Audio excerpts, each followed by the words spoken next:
Hi guys, কেমন আছো?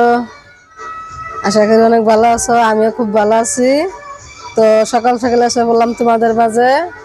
দেখো আমি এখন কি করছি, আদা দিয়ে এলাচ দিয়ে লাল চা বানাইছি আমার স্বামীর জন্য। আমার স্বামীর অল্প গলায় ব্যথা আছে, তো আমার স্বামীর জন্য আদা দিয়ে এলাচ দিয়ে লাল চা বানাইছি। আমার স্বামী আদা দিয়ে লাল চা বানায় খেতে ভালো পায়। দেখো এই যে আদা দিয়ে এলাচ দিয়ে গোলমরিচ দিয়ে লং দিয়ে লাল চা বানায় খেলে গলা চাপা থাকে, গলায় কোনো ভেজাল থাকে না, খাইতেও ভালো লাগে। তো তোমরা কেরা কেরা লাল চা ভালো পাও আদা দিয়ে, তো লাল চা বানায় খাও।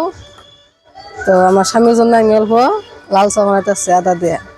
সকাল সকালে আদা দিয়ে লাল চা খাবা, ভালো লাগবে।